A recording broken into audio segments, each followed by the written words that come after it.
Magandang araw mga ka-DIY, ka-solar. Share ko lang ito na bili ko, solar panel sa Shopee. 580 watts. So ito, tingnan natin. 6,199 yung price. At ang shipping fee ay 415. Pero minsan naka-sale ito, yun ang di ko na inabutan. Salamat sa voucher, nakakuha ko lang siya ng 5,910. Kasama na yung shipping. So, tiyambahan lang din, lalo na pag payday, ganun na 15, 30. Kanong katagal nga ba bago ko na-receive ito? 5 days since na-ship out siya. Mabilis naman mag-ship out si seller para nakapack na kagad itong mga solar panel na ito. So, tingnan natin, ayan, meron siyang, tingnan natin to data sheet. Legit naman, ay nakalagay. Ayan, N-type. Di masyadong kita pero ano siya, N-type. Tapos 16 bus bars. So latest technology.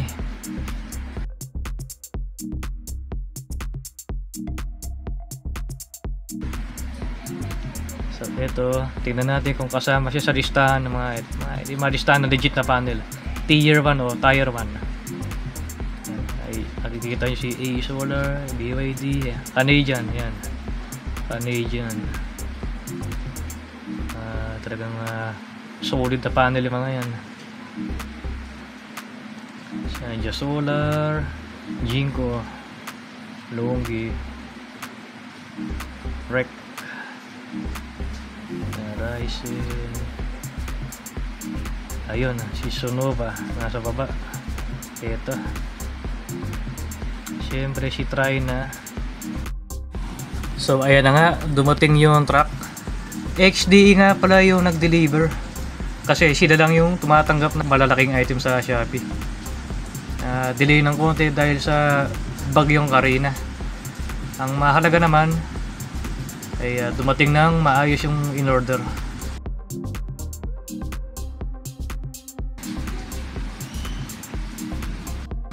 Silipin natin. So ito, i-unbox ko na. Wala saan ng damage.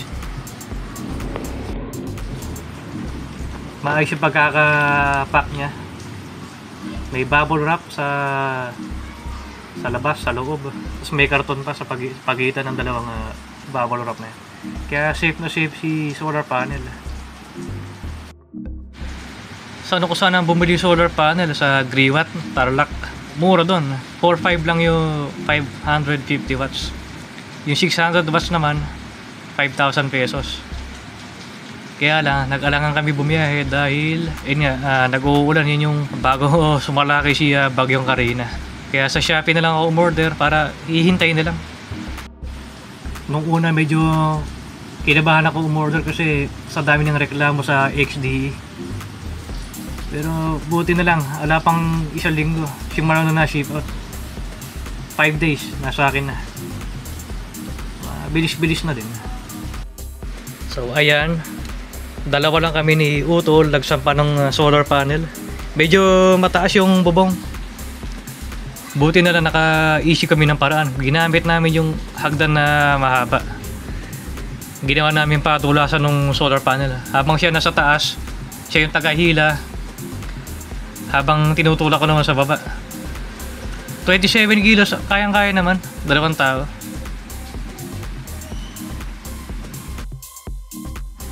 Sa ngayon, ala pa akong mounting o yung bracket. Kasi kinulang yung budget.